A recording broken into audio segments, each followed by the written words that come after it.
até avaliando o que isso está sendo, o que está sendo assistido. Eu posso pegar um programa e fazer a criança ter uma visão crítica, né, de um filme, de um desenho. Então, existem muitos bons programas na televisão. O que não pode, assim, é o exagero, é só ficar na passividade mesmo em frente à televisão. Eu fico recebendo e não vou ter fazer um jogo que eu vou ter que pensar, não vou andar de bicicleta que eu vou desenvolver a minha coordenação, a minha orientação. Então, é o meio termo, né? Agora, se eu deixar a criança direto na televisão, com certeza ela vai ser um ser mais passivo, né? E menos crítico. Principalmente se não tiver uma seleção do que ela está assistindo. Aí piorou, né, a situação. Como adulto também, né? Adulto direto na TV também não vai dar certo. Ninguém. O exagero não dá. Libras diz: como fazer com que a criança carente se interesse pelas aulas de bairros isolados? Eu sempre me preocupo em fazer aulas com teatro, atividades, jogos. Está correto? Tá, perfeito. E a criança carente, né, como o próprio nome diz aí que a gente está falando, é a carência do afeto, a carência, às vezes, de necessidades básicas, né? Mas alimentar a criança com a história é perfeito. Então, essa coisa do teatro, dela poder estar vivenciando um pouco histórias diferentes de vida do que a dela, ou estar se alimentando afetivamente com símbolos da história, né? Os meus medos, as minhas frustrações, as minhas faltas, tudo isso, os símbolos das histórias agem assim diretamente. É muito bom. Vou continuar por aí mesmo. É bastante interessante. Marcos diz: você acha que os professores estão preparados para atenderem às dificuldades do aluno? Alguns sim, outros não. O mais triste, assim, é quando eles não estão preparados e não estão a fim de outra coisa. Agora, o que eu tenho visto muito são professores guerreiros, que apesar de tudo aí contra, né, salário, ter que dobrar, faz 3 turnos diretos para poder suprir, mas que eles ainda correm atrás de palestra, de cursos, de atualização. Mas é lógico que você vê, assim, professores muito mal preparados. Às vezes, em próprias palestras, eu vejo professores que até na pergunta, a concordância, assim, totalmente errada. Então, você vê, assim, o despreparo em muitos casos, assim, até quando... às vezes eu vou corrigir avaliações de professores, de ver muitos erros, então, que mostra o sistema de ensino que está por aí, né? Mas a culpa não é do professor.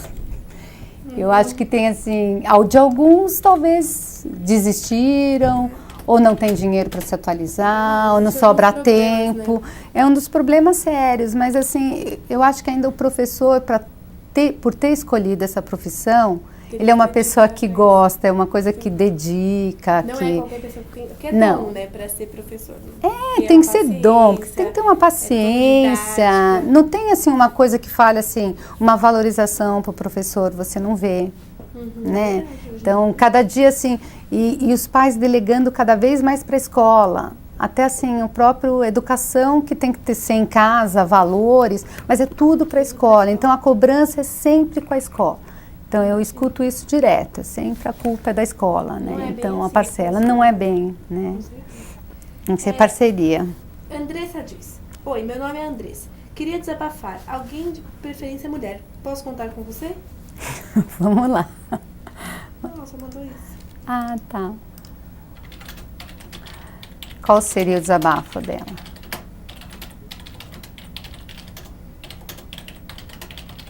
Nossa,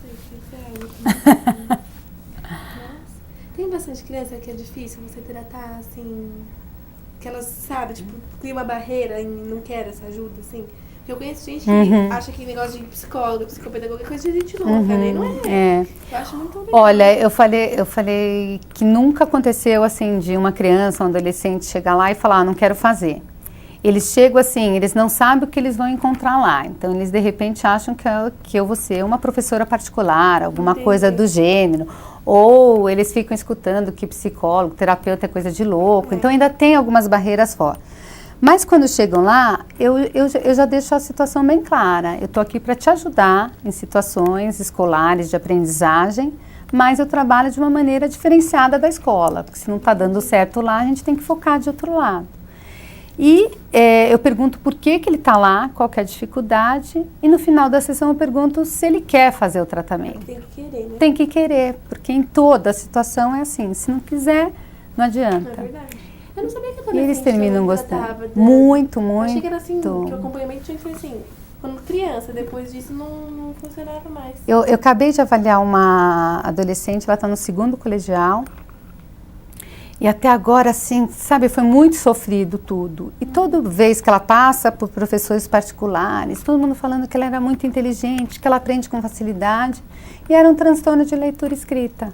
Entendi. E ela não tinha essa coisa da atenção a capacidade de estabelecer relações, né? Conseguir fazer uma síntese de um texto, uma síntese de uma pergunta. Então ela era muito prolixa, ela escrevia tanto que às vezes ela não respondia o que estava sendo pedido. E agora ela está dando uma deslanchada, porque é até muito mais fácil, porque o diagnóstico eu faço a devolutiva para ele. Olha, é isso, você não consegue fazer. E aí quando eles começam a perceber, a mudança é muito rápida com o adolescente. Eu tenho muito adolescente. Quanto tempo é o tratamento? Não tem uma coisa assim, quando é um transtorno de leitura escrita, uma coisa assim mais séria, de 1 ano, 1 ano e meio, 2. Já não é tanto. Então, não é. Legal saber que essa mudança. Às vezes é 3 meses, o diagnóstico às vezes já dá uma... E até que idade o psicopedagogo atende? Olha, adultos trabalham às vezes com psicopedagogo, Nossa, que legal, já. não sabia. Eu achei que era só criança, Não, mas eu já no recebi um máximo 10 advogado, anos. não, recebi um advogado uma vez que ele era todo focado, antes ele era corredor, né, de Fórmula 1, e aí quando ele foi fazer o direito, a leitura e interpretação era assim terrível e tal, então ele foi fazer comigo, e aí a gente já focava direto no objeto de estudo dele. Então não tem idade. Eu sabia, que assim, no É. máximo 10 anos depois disso. Não, tenho pensei muito. que não ia fazer mais nada, né? Não, quando começa, porque às vezes fatores emocionais dão alguma coisa, ou às vezes a lógica da criança não é bem. A dificuldade pode acontecer depois de algum tempo, vamos supor. Eu nunca tive dificuldade, mas, sei lá, agora no colégio nunca tive, tá? Mas eu agora entrei na faculdade e estou tendo essa dificuldade. Pode ocorrer isso, não precisa Pode ocorrer. nascer com isso. Não, porque às vezes assim, ele estava num sistema de ensino que não privilegiava ele ter que fazer uma análise, fazer uma síntese. E agora eu não consigo analisar, não consigo fazer um texto com coerência e tal. Pode focar naquilo. Entendi. Eu estou vindo por isso. Ah, legal, não sabia disso. Eu estou com uma profissional que veio só para eu preparar para ela dar palestras, para ela soltar essa linguagem oral tal, porque ela já está com doutorado. Entendi. E não consegue dar palestras com fluência, vai travando, então eu estou focando nisso. Muito legal, não sabia. Gesiane, pedagoga, diz: muitas famílias delegam totalmente a função educativa para a escola. Como fazer para que os pais participem mais da educação das crianças em casa? A escola deveria fazer assim, mais reuniões, é que assim, às vezes eles até têm a boa vontade, mas os pais não aparecem também nas reuniões. Mas interagindo com histórias, mandando às vezes uma atividade que a criança tenha que fazer com os pais, alguma coisa que sensibilize esses pais, começar a trazer mais esse pai para a escola. E até propor, assim, na hora já da matrícula, que é um sistema de parceria. Né? Não adianta eu ficar reclamando da educação, que na perua todo mundo se bate, se eu não estou cobrando isso do meu filho. Então tem que começar, os valores são colocados em casa, né? Uma continuação na escola, mas você percebe aquela criança que tem um pai mais presente, que tem uma educação mais regrada, que não pode sair tão diferente daquilo que é cobrado, né? Isso não... Com certeza. E delega mesmo, direto. Que mais fácil, né? Uhum. Pra que dor de cabeça? Não, e vem às vezes numa situação, pô, pago escola, eu pago não sei o quê. E aí até termina passando esse tipo de valor para a criança. Ele não vê o professor como aquele que vai ajudar, mas aquele que está sendo pago para ensiná-lo. É verdade. já deturpa daí, né, o papel do professor. E às vezes a gente não percebe, né, isso. Faz assim... Faz. Por fazer, né? Por não fazer. É uma coisa assim, vou deixar meu filho de lado e inventar uma coisa, né? Com certeza. Infelizmente, temos que encerrar. Você pode se despedir, por favor? Passa tão rápido. Nossa, passa muito hora, rápido. Foi muito gostoso. Eu espero que eu possa ter ajudado aí as famílias, as crianças, né, os adolescentes, esclarecendo um pouco mais sobre a minha prática. A psicopedagogia eu acho que é uma profissão assim tão nova aqui no Brasil, né? Então tem uns 30 anos mais ou menos. Muita gente nem conhece, né? Então o que a gente puder colocar, porque é uma profissão que está aí para ajudar. Em sucesso assim é uma coisa difícil mesmo. Ninguém quer viver com fracasso, né? Então o que a gente puder estar ajudando, eu me coloco à disposição. Quem tiver alguma dúvida aí, quiser acessar o site. E foi um prazer, foi muito gostoso o bate-papo. Paula Furtado, quando você puder, né? Isso. Um beijo a todos, né? Uhum.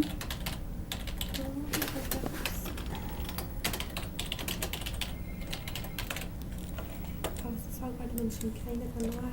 Tá. Eu vou desligar os microfones e vou aí eu volto aqui, Tá bom.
Espaço na TV tem que ter beleza, é isso? Ser bela é importante?